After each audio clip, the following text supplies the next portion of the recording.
Bharatiya Janata party की 2 लोकसभा सीटों से प्रचंड बहुमत तक पहुंचाने के सफर में मील का पत्थर रहे लाल कृष्ण आडवाणी को मिलेगा भारत रत्न। लगातार उपेक्षा का दंश सह रहे आडवाणी अचानक क्यों जरूरी हो गए, अब इसके निहितार्थ भी तलाशे जाने लगे हैं।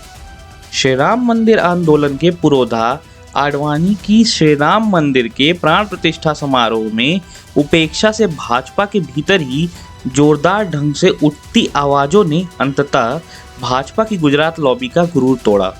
इसके बाद आडवाणी को भारत रत्न देने की घोषणा सामने आई है।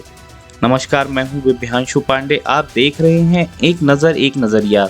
हम डालेंगे इसके राजनीतिक मायनों पर एक नज़र और रखेंगे अपना भी नज़रिया।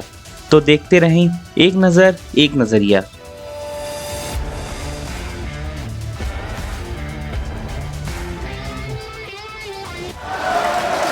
भाजपा में पूर्व प्रधानमंत्री स्वर्गीय अटल बिहारी वाजपेयी के बाद सबसे बड़ा नाम लाल कृष्ण आडवाणी का रहा है। आडवाणी आज किस दशा में जीवन की आखिरी पारी खेल रहे हैं, यह भी किसी से छिपा नहीं है। कौन नहीं जानता कि श्री राम मंदिर आंदोलन को धार देने में आडवाणी की रथ यात्राओं की भूमिका रही है, या यूं कह लें कि राम लहर के सहारे वोटों की फसल काटने की आधारशिला आडवाणी ने ही रखी थी। शायद यही वजह रही है कि भाजपा 2 लोकसभा सीटों का सफर तय करते करते वर्तमान में 2 बार सत्ता बनाने वाली पार्टी बन गई है। आडवाणी को कभी पीएम इन वेटिंग कहा गया था।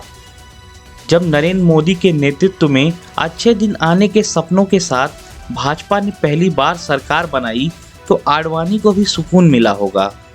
उन्हें भी लगा होगा कि उनके भी अच्छे दिन आएंगे। देश की जनता के लिए अच्छे दिन आए या नहीं, यह बहस की बात हो सकती है, लेकिन आडवाणी के लिए बुरे दिन के नज़ारे तो देश दुनिया ने देखे।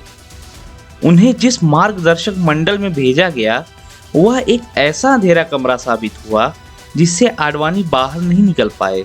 जब सोशल मीडिया में कतार में खड़े नेताओं के साथ हाथ जोड़े आडवाणी की वह वीडियो फोटो वायरल हुए, जिसमें आज के सबसे ताकतवर नेता उनकी तरफ देखते भी नहीं हैं, तो इस दृश्य ने आडवाणी की दशा तो बयां की ही, पुराने व खाटी भाजपाइयों की आंखें भी नम कर दी। फिर भी पार्टी का कैडर इस बात पर संतोष जताता रहा कि जो भी हो, चलो पार्टी सत्ता में है।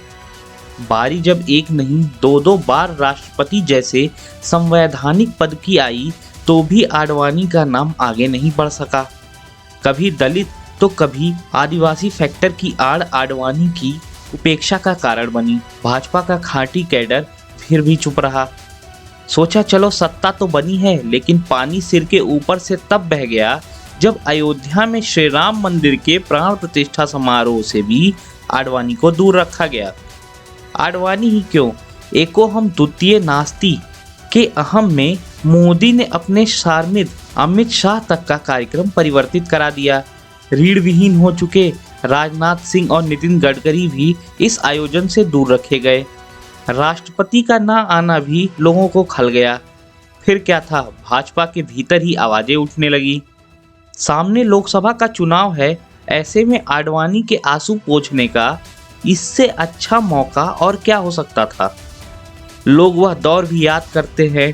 कहते हैं कि अगर आडवाणी ना होते तो शायद मोदी का राजनीतिक करियर बहुत पहले ही खत्म हो चुका होता। भाजपा के लोग उस दौर को भूले नहीं हैं जब अटल जी ने गुजरात के तत्कालीन मुख्यमंत्री नरेंद्र मोदी को राजधर्म का पाठ पढ़ाया था। अटल जी तो मोदी की सरकार बर्खास्त करने के मूड में आ गए थे। तब आडवाणी ने भी संकट मोचन की भूमिका निभाई थी। इसका नतीजा यह रहा था कि आडवाणी और अटल जी में भी मनमुटाव हो गया था। भाजपा के लोग बताते हैं कि गोवा अधिवेशन में भाग लेने के लिए एक ही विमान से अटल जी व आडवाणी जी ने उड़ान भरी थी। पूरे सफर में दोनों नेताओं के बीच बातचीत तक नहीं हुई थी। शायद यही वजह रही है कि मोदी जब देश के प्रधानमंत्री बने तो सबसे ज्यादा खुश आडवाणी हुए। उन्हें लगा कि अब उन्हें गुरु दक्षिणा मिलेगी, लेकिन हुआ इसका ठीक उल्टा। गुरु दक्षिणा की जगह उन्हें वह मार्गदर्शक मंडल मिला जिसके मार्गदर्शन की कभी जरूरत महसूस नहीं की गई। इस धूप अंधेरी कोठरी में भाजपाइयों के रोम रोम में बसा है। अब आडवाणी को भारत रत्न की घोषणा की गई है। जाहिर है कि यह आडवाणी समर्थकों के लिए बड़ी खुशखबरी है, लेकिन उनके जहन में यह सवाल अब भी अनुत्तरित है कि क्या आडवाणी की उपेक्षा के पाप धुल जाएंगे। अभी के लिए बस इतना ही, फिर मिलते हैं एक नए राजनीतिक घटनाक्रम पर एक नए वीडियो के साथ। अगर आपको हमारा वीडियो पसंद आया तो कृपया लाइक करें, चैनल पर नए हैं तो सब्सक्राइब करें। देखते रहें एक नज़र एक नज़रिया। धन्यवाद।